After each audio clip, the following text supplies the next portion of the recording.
Getting a little sciencey out here, huh? All right. So how does that work?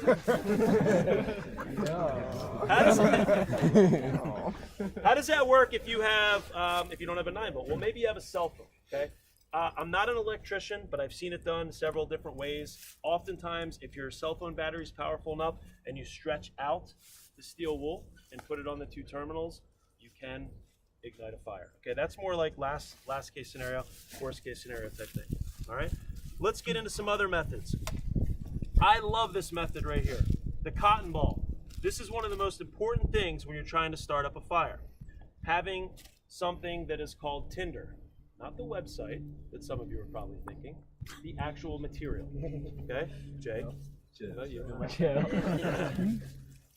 Tinder is important because it's the first step. If you don't have tinder, like that stuff's great. I could throw a match on there, I could spark that. It's gonna be really hard to get that ignited into a fire. So I need something like this. So what I like to do, my method, is I bring cotton balls, but I'll tell you, I do a little bit more with that. And I bring some sort of fire striker. This one in particular is called a ferrocium rod. Okay, it's a type of metal that was kind of designed, I don't know, from the research that I did, pretty much just for this. But you have a little sort of like metal scraper, and you have this ferrocium. If you take the metal scraper and you rub it against this, you'll get a spark. Okay. Now it takes a while, and different ones produce different sparks. This one's okay, but if you put it up to a cotton ball, it shouldn't be too hard to light.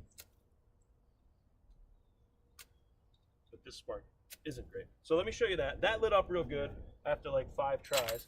If I use something like this right here is a Mora bushcraft knife. It's called the Light My Fire model. Check this out. It has a built-in ferro rod on the top. This is a really cool, if you're ever trying to get into this stuff, this should be your first knife. Because check this out. You could take this, much bigger spark. Okay, it's not even close. It's not even in the same ballpark as that other one. Probably 3 times as much heat comes off of this baby. All right, good one. It works. All right, so we have our cotton ball. That lit up really quickly, didn't it? But guess what? It's already out. So that's not good. So we start looking at some other options. There's something called char cloth. If you happen to have a little metal tin, like an Altoids tin or something like that, and you have any organic material, a cotton t-shirt works very well. This cotton t-shirt here used to be white, okay? But what I did is I ripped it up, I cut it up, and I put it in this Altoids can, poked a little hole in it, started a fire, threw this in the fire for about 10 minutes, pulled it out, and then I take it out, it's blackened like this, and it will hold a coal. So when I spark this, this will light up pretty quickly. So if I put that there, just to give you an example, and if any of you watch the show Alone, you will see next Thursday that I will have something like this, which is a very large ferrocium rod.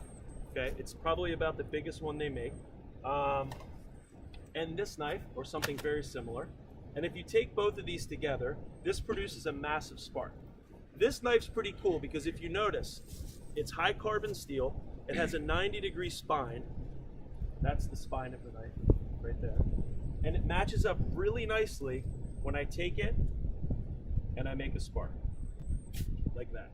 Okay, so there's my char cloth. Let's see if I can get it. There it is. It's already lit. I don't know if you can see it. See? It's lit. See? I can take that and put it in a little bird's nest or some dried up grass, and it would work very nicely. I don't want it to blow away, so I'm going to put something on for now.